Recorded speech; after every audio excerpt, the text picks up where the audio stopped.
Hello, everyone. Thank you for your time.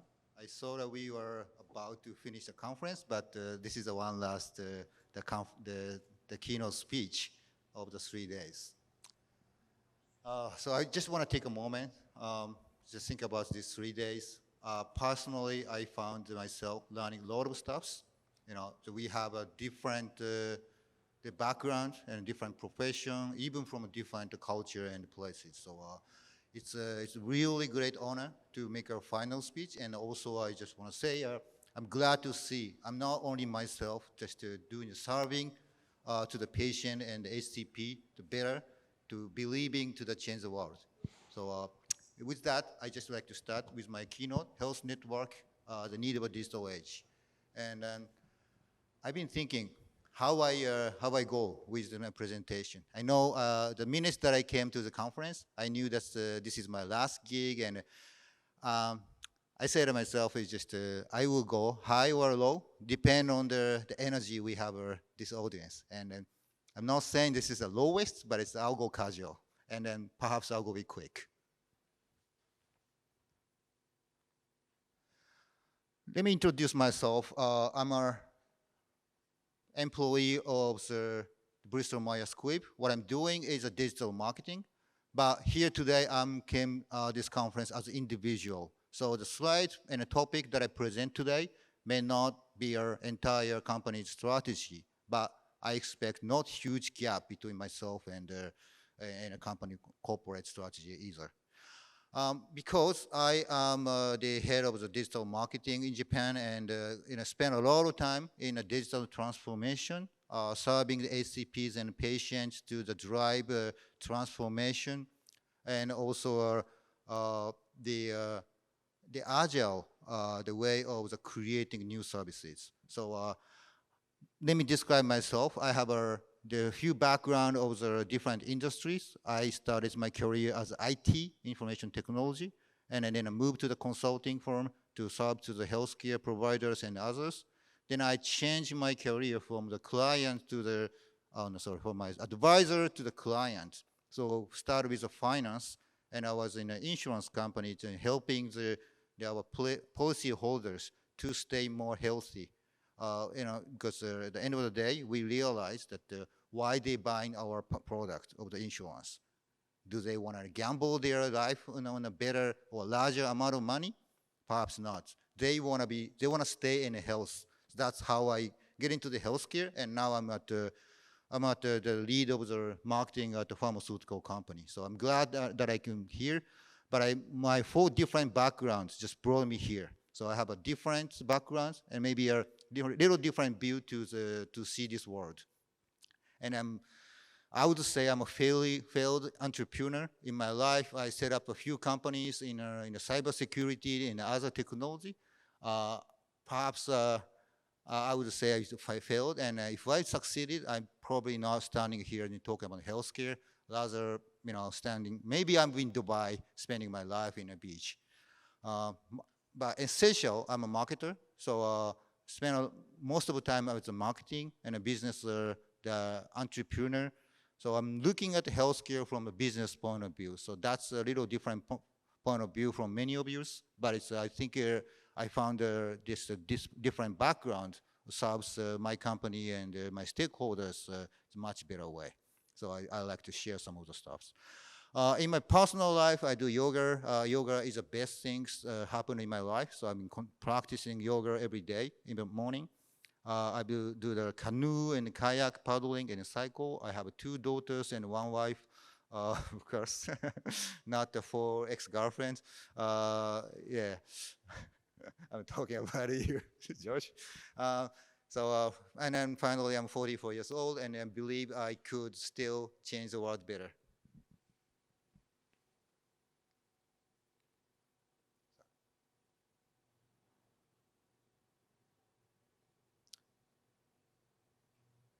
Okay, this is a topic that I want to talk for today, and you know what? I probably gonna pause here. This is summarized my 4 topics related to the network of the digital age. One from the left is obviously just this is the network, power of network, and the right hand on the hand shape. That's I like to talk about innovation through the open innovation that I experienced, and then the left one is the left bottom one is agile iteration of the ideation and the prototyping, and the last one is a case study that I could share. But I think I can go on the innovation and the network, and through the 3 days session that I had, the network, open innovation, inclusion. Uh, I think we talk about lots about collaboration and the new way of working from the different background, the blockchain technology, uh, medical professionals and others. So I could summarize what I would like to talk about four things in these slides, but before I go, I think I pause here and ask invite any questions or the suggestion.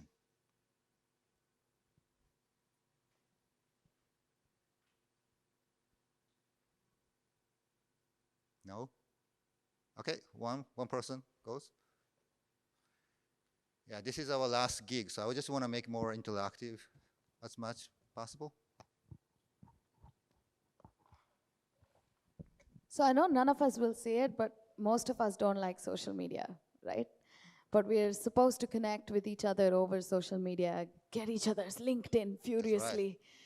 Um, are there, like how our previous speaker was speaking, are there more compassionate ways, better ways where we can connect with people that are doing brilliant work around this world, but social media puts us into templates that we may or may not fit in?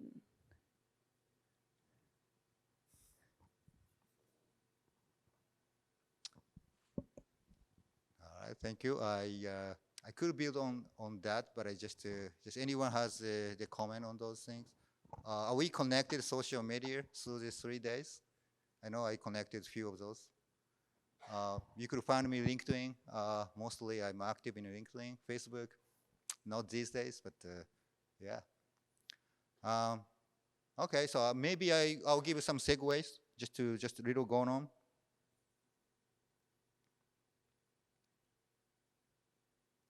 Yeah, this is the diagram of the external innovation network.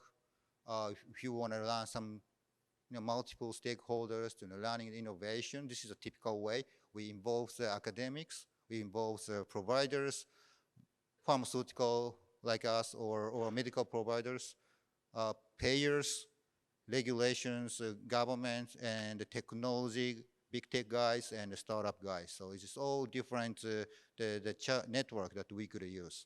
And what's the ecosystem, strength of ecosystem? I could say that multiple entities and unique of this sorry, just couldn't say the contribution and the significant collaboration. What's not ecosystem? It's just only two companies just talking to each other or vague low-run responsibility to deliver something. It's just through my open innovation experience that we often talk about, hey, let's create some ecosystem and just ended up depending on each other. I move later, second that you move. So it's just we are always staring at each other and it's waiting for the moment. That's not an ecosystem, making a happen innovation. So I would just share the pitfall of the ecosystem and a network is just not the form that you create, but the partner you're willing to work and the efforts and the amount of the enthusiasm that you wanna slow. So that's the secret of the success with the ecosystem. That's innovation with a heart, and we often just face the chicken and egg problems as well. So all the chicken and egg stuff says live problems solutions often we mix up. So technology, if the technology is a chicken, our medication or medicalization is the egg or vice versa, and it's just uh, in a partnership of innovation, we often just fall in the pitfall as to what comes right. So I would say the problem statement or problem identification is the first way, and it's halfway to solve or finding the solution. So that's a little the 10 cents to share in a open innovation, and yet there are so many problems and options we have. Just talking about data. Maybe you had the garbage in a garbage out situation in AI or data analytics. Many times we say, hey, that you have data, a lot of data, but most of it is garbage. So garbage in and garbage out, meaning just if even though you continue collecting, analyzing the data, you wouldn't get anywhere because your data is garbage. But I like to challenge this word. Maybe we don't have enough garbage, and maybe we don't find a connection between among those garbages. So we are in a process of collecting the data, including the EHL, PHL, any other wearable vital data. May not be enough, but in the in some years, maybe I'm thinking of 2023, 2024, we will connect those old data and make it more sense for the patient and the doctors. And I see this happening anymore. So, it's already. So I would say more garbage will connect and shape our ideas even further.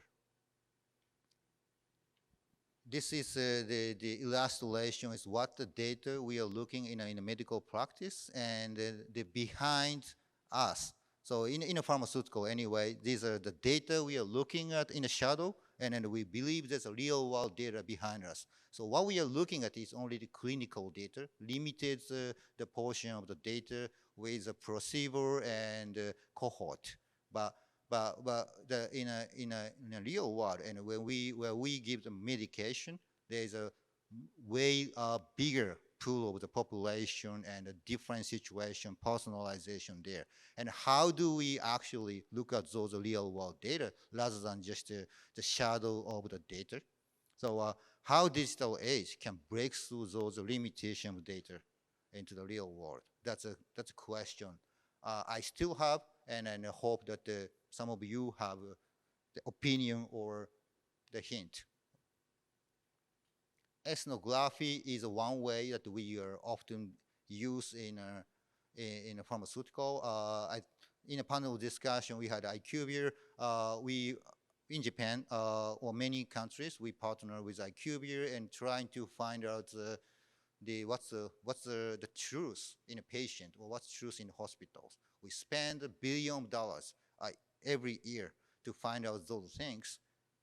Yet, I don't think we have a right ones, the answers yet. So ethnography is one that methodology that gives us an opportunity to observe the patient or HCP or a physician, pharmacist, not in a way we traditionally do the research.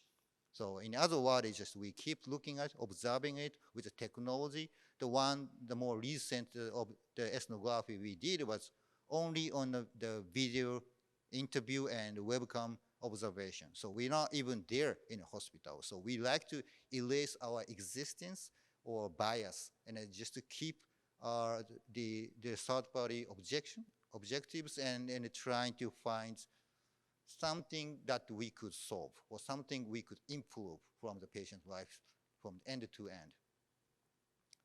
Nudging is another way that we like to use. So even though we make good solution, if the users don't use it at all, it's no value. So how do we make sure the solution is a right fit or even a bad fit? We start with nudging the patient or users to repeatedly, constantly remind of their problem and then the solution existence. So that's how we push the one more extra mile to use our solution and prove or validate our thinking was right or wrong. So that's a nudging things. So this is the one case interesting, the open innovation. I could share. With this is the typical example of the network. We work with government regulators, and regulators introduce us to the one hardware vendor, and our problem statement back there was the how patients can choose the right medicine at the right frequency and at the right time, because Bristol Myers, we are at Bristol Myers, we tackle with oncology, hematology, cardiovascular, and other immunology. And then perhaps you know that the patients is not only taking one pills a day. They're they're having the multiple different pills and a different frequency. And in hematology, we see often just a combination of the drugs. It causes the mislead or mistake of the dosing, and that's just leads to the fatal situation. So how do we solve those things? And as a marketer or a business person, my job, I believe, is creating the story and deliver the communication. So we think about just how their patients live a life with heavy dosing, the lifestyle, and then how the caregiver supports those patients, and then we think we see those the lifestyle as a story, and a story we would like to make it a more book style story. So those are ideation process. We draw the hundreds of the different types of the prototype and the ideation, and is perhaps a book is a one media to tell the story to the patients with and the caregivers. So this is a prototype that we created. Sorry, in a CAD. We haven't created a real book, but we could embed it. We could embed the pill case in the book, and in the book there's a story in every page, and even the patient could make a journal, what they feel about it, so what they want to tell their caregiver and families. So I'll explain this one later. So there is the date of the dosing, and also the weather they see, and there's a little story on the left side, so that the patient could learn something, and every day they taking our medicine. Yeah. So yeah. So and in this book is a paper book, but it's all we could create at the 3D printer. So this the new digital technology. We had this ideation, and the next day we could make a prototype, and then we could bring to the potential patients or caregivers to validate our ideation is a right solution for them or not. So we right now we are printing those prototypes, and then just asking around just what they think. What if they really want to use those things, and if the book is too big or too small. Just small things, small detail matters in those hardware or solutions. So we are brushing up those things. So little the case study about open innovation. So this closing to my last the presentation slide. One last comment. This is not chicken and egg. This is a chicken and a pig. In an agile community, I'm a big believer in agile methodology. And in the agile community, we don't say this anymore, but because it's kind of little, I don't know, cultural sensitivity there. But we also ask the team, are you chicken or pig? The meaning is that there's a story in agile. Chicken and pigs are talking about dinner tonight, and the chicken just speaking blah blah blah, and all kind of different the meals that they could have. But chicken is just only speaking, and he's not even moving anything. He's not just trying to create anything, just only speaking. And on the other hand, pig said, "Why don't you use my meat and just create some ham?"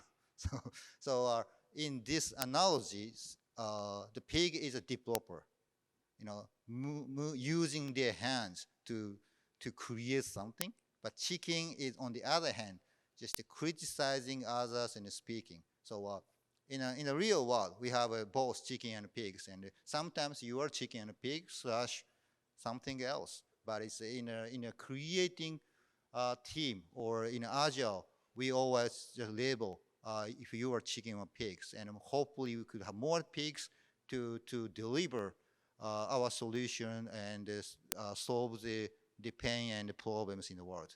So I'm a big believer of those things, and hopefully that we could have more solutions and the deliveries in the world in a near future, maybe in those the couple of years.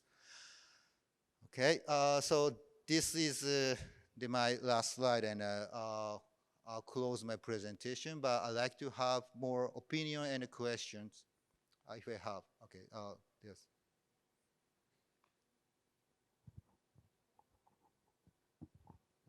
If you go back to the slide with the pig and the chicken, the story that I know about the pig and the chicken is that the pig and the chicken are walking on a Sunday morning, and they see the farmer McDonald sitting on his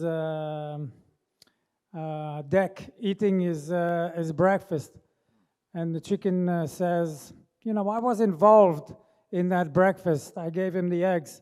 And the pig says, "Well, my brother was committed to that breakfast, the bacon." So we use the chicken and the egg story to tell employees the difference, or explain to employees the difference between just being involved and being committed to something.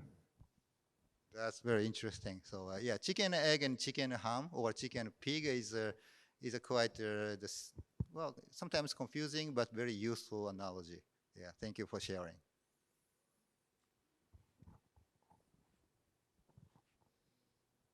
Yeah, thanks, Shigeto, for such a nice presentation.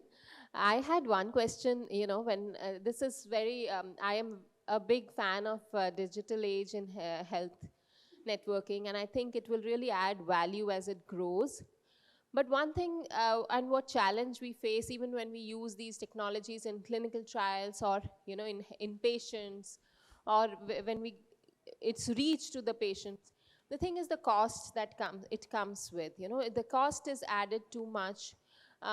So when we get proposals for such technology, we want to use it as doctors, we want it to reach to our patients, but the cost that it comes with, and especially in countries where it may not be viable options, what are the ways that this can become more cost effective? I always related to, once about 20 years ago, internet was also available to a few, but today we have everybody having access to internet, and that was because it grew in the sense there were more providers and they reduced the cost of it. So, but the health again comes with a lot of precision. It requires a lot of validations and calibrations. So what do you think about how we can make it accessible to the last person? Thank you, thank you. It's a great question, and that's my everyday's life that to struggle with. So first of all, I think I would say most of the people's the reaction to change is a rejection first. Then we'll start with the innovator, early adopter, and moving on the majority. But technology, especially in the medical, is merely enabler, not a destination or not a goal. It's a vehicle or it's a media, it's a tool for us to use to solve our actual problems. So I introduced the way of nudging. So that's exactly what I'm talking about. So first time that you bring up solution, most of the reaction you get is, hey, it's not gonna work. Blockchain, maybe you buy some cryptocurrency, you can make rich, but you're not gonna bring your money to your beyond your graveyard. That's a typical reaction in healthcare, right? So, but second time, you show some prototype or you share some research or validation, how the others think, then, the inch by inch, you start influencing. So it's not overnight the solution or change. but technology will push us and help us to enable those. So that's what that's how I see the technology. Thank you for question. So, one more? Hi. If I may add to your answer. So it's my business to create projects and some way find solutions for the funding actually. It's my profession. So your answer was really nice. And also one of the speakers today mentioned about the convergence and together, I can say that we need to create some convergence between the sectors and create a value and to give, show some parties that can give funding for the value and create a win-win-win situation in the long run. Is the final solution, because I work for the healthcare. I create digital solutions for the drug companies in the benefit of the patients actually. So what I do is I create projects for the patients mostly, for the patient journey, for what are their struggles, and create solution for them, and work with the pharma companies as yourself to pay for it in the means of a win-win situation, as you're working with the clinical research, I think. And that's the case if you need some, to find some solutions, and the people for the solution cannot pay for themselves. And convergence is the, I think, answer there. Yep. All right. Thank you. Thank you for your sharing your thoughts. And I absolutely agree with those. And one caveat is perhaps from my experience is just, collaboration is good. Cross-functional works is great. But if we have too many chefs at one kitchen, it always creates some confusion. So that's a little pitfall that we all have, in the process of open innovation. So yeah, so network is great, and also, but the definition of the role and responsibility and willingness of the commitment again is a key in a network. Thank you very much.